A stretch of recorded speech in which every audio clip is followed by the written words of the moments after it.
Today we're going to be going over some more secret locations throughout Los Santos and GTA Online. If you haven't seen part 1, go ahead and check it out. I go over a lot more of the more famous and more popular locations, but today we're going to be diving into some real secret locations. Starting off with our first location of the video, we're going to be heading down to Grove Street to a house that you can actually go inside of. So right here on the map, there is a little house that you can actually walk right through the front door. Now, once you walk through that door, you're met with just 3 plain cement walls. I don't know why this room is even accessible in the first place, but this is definitely a cool way to hide from people in GTA Online or just troll some of your friends. For our next location, it's another blank plain cement room that you can enter. It is literally down the street from our first location, and as you can see, you walk into this room, there's nothing in it but just cement walls. Now I will say this location is a little bit better than the first spot, just because in GTA roleplay, if you play GTA RP, this is a perfect sniper location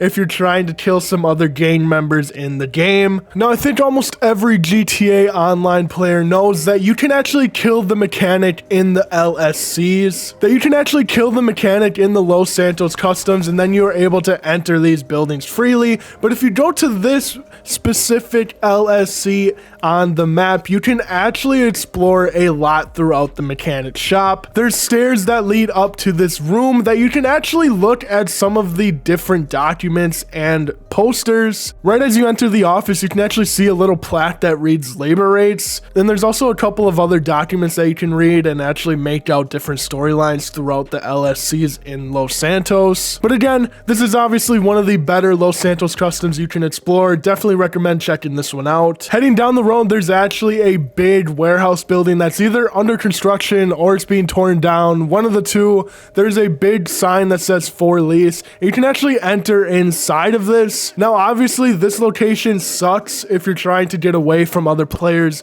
in GTA Online, mainly because the entire roof is just completely wide open, and obviously GTA Online is filled with Mark IIs and Deluxos roaming around trying to gun people down. I'm surprised Rockstar hasn't used this building as like a new business or something to interact with throughout the story, but again, this is another location that you can't really do anything with, but it's still cool to check out and visit.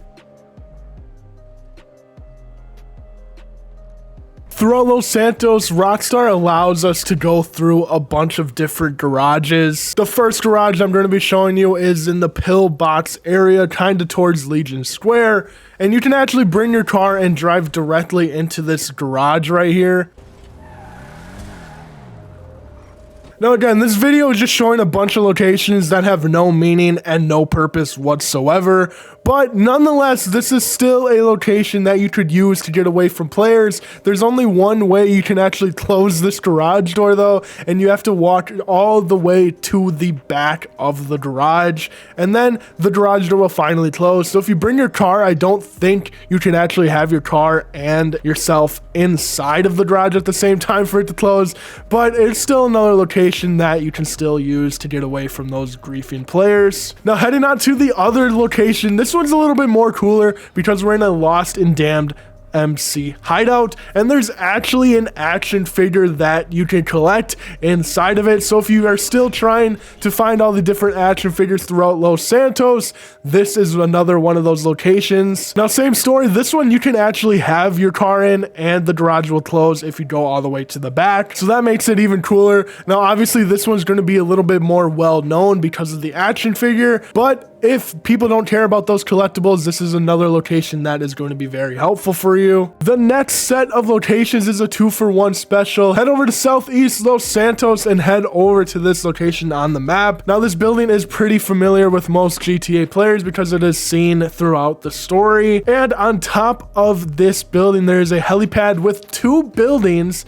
that you can actually go inside of. Now, these rooms are very small and there's literally nothing to them, kind of like the first 2 locations that we showed in this video, but these locations are still pretty cool to explore if you haven't been there already, and most players that just go straight to GTA Online still have no idea that these even exist. The second room that you can enter actually has a window, which makes it just a little bit cool. The only downside of this window is that you can't shoot through it. If you were able to shoot through this window, it would have been a game changer and a really cool location, but unfortunately we are just stuck inside a very tight and small room. It'd be pretty funny to see how many people could fit in these rooms. For the next location, we're going to be heading out to Sandy Shores and to the Lost and Damned trailer park. This location is a little bit more well known, but there's still a few players that probably will have no idea about this. If you head over to this trailer, specifically in the trailer park, you're going to be able to enter